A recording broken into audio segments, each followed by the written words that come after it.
This is Christian, and I'll be showing you guys the sample selection and the effects.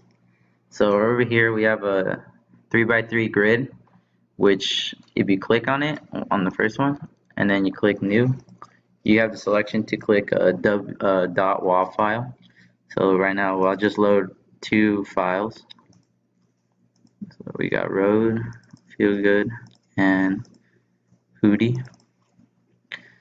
And over here, and then we can add more, but that's if you have more files to display. So over here we have the effects. We have the reverse effect, the delay effect, the high filter effect, the low filter effect, the playback speed, and the remove voice. And over here we have a volume slider that increases or decreases the volume of the sample. And if we choose, we click stop to just stop the music, and we have the option to play a mono because the default we are using is a stereo. So we found it that if you just want to do a mono play, you just click on the mono button. So let's just show some effects. So I'll click on the road one, and let's say let's just play it regular to see how it sounds like. So over here we see the the orange and the blue waves. So these represent the channels. The blue one represents the left channel, and the orange one represents the right. So if we click the mono button, we will see that the right channel is not there anymore because the mono only plays the left channel. All right. Now let's actually show the effects now. So the reverse one's so simple, it just plays the song backwards. So let's try it with Feel Good. So you see it just plays it backwards, and just click the stop button to stop it. The delay it creates like an echo on the sound. So let's just try it with the Feel Good sample again.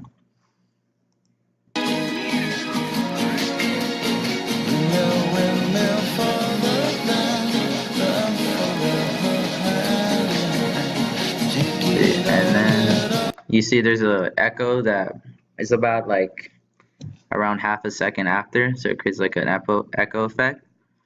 And then we have the high filter, which suppresses the lower frequency, which corresponds to a higher frequency being played. So let's try it with the hootie. You look at me, you got nothing left to say. I'm on about at you until I get my way. So as a result, this only played the higher frequencies, which you can't really hear the lower frequencies. So let's try the reverse now. So now the low filter gets rid of all the higher frequencies, but which in turn boosts the lower frequencies. So we'll see that right here. And you can tell I suppress the high frequencies here. Alright, the playback speed.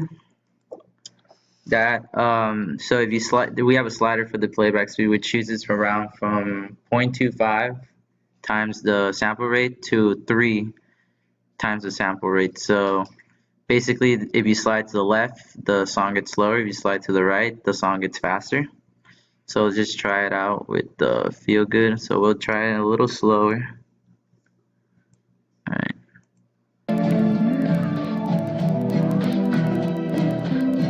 So you can tell it's really slow. And now let's hear it go faster, which kind of sounds like a chipmunk.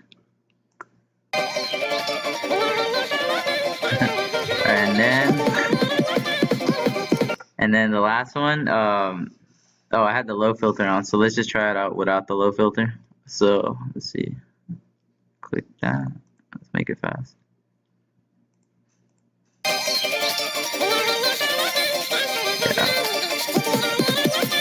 And then the last one's the remove voice, which just removes the voice by deleting both the left channel and the right channel, which you could just subtract each other. So let's try it with the hootie.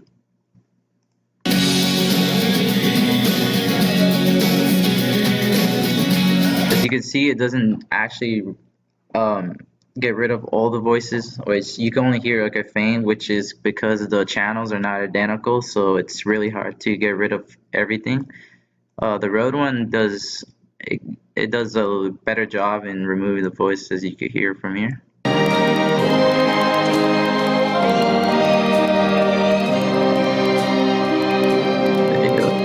So yeah, and then we also made it so you could actually play more than one effect. So let's go back to feel good, and you want to do a reverse delay, echo delay. So let's try that.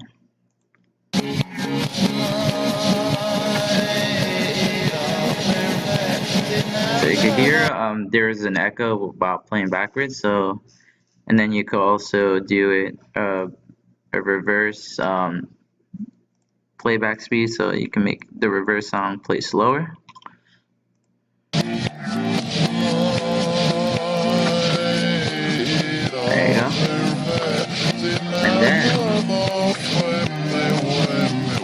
And then finally we have the volume slider, which is in fact, if you slide to the right, increases the volume, and then if you slide it to the left, it decreases the volume. So let's just try it to feel good. So let's just do it right here. Alright, so you play it. So you can, as you can tell, like the song plays louder, and as a result the waves get bigger. And that's about it for my part. Thank you for hearing. Hi, this is Cameron, and I'll be talking about the chop function right here. As you can see, the user has the choice to input a start and stop time, and then you use the apply function to actually add it to the song. So first, let's just see if this is working and everything is running well. Good. Just wanted to check beforehand. All right. Okay. So let's do start time of 1 and a stop time of 3. So this should be relatively short. So click the apply, then you play it. Okay, good. All right, let's try another one. Maybe let's make it 5, and then let's make it a large number, maybe like 50, and apply that, and then play it. So as you can see, no matter what big number you put in, it's just gonna play the entire sample of the wave function. And as you can see, when you use the chop function, the actual sound wave diagram, it's different to the normal wave diagram when you play it.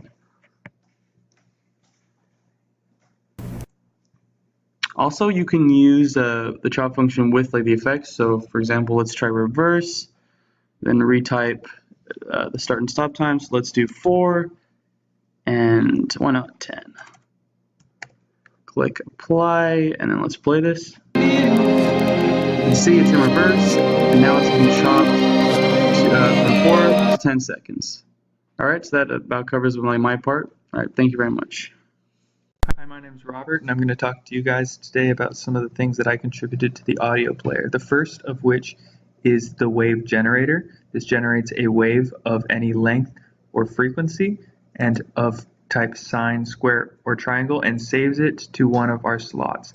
We can select the first slot and save a triangle wave of frequency 2 or frequency 4400 Hertz and 2 seconds. Let's go ahead and save it. We can play it now. And there's our annoying triangle wave. We can go ahead and do a sine wave of the same kind. Let's go ahead and generate it. We've saved it to tone. Press play. Let's save it to a different slot this time. Go ahead and save a square wave. Save it, and here it is. The second part that I contributed was the record new. There's an optional metronome with it. You can input your BPM right here, in this case 39 BPM. You can go ahead and change that to 40. And if we select this, when we press record, we will be getting a metronome at 40 beats per minute. So right now I'm being recorded. You can faintly hear the metronome. And I'll go ahead and turn that off. And now we can go ahead and save that to slot 2. Press play. And now we can go ahead and save. And that concludes my demonstration of some of my contributions to the audio player.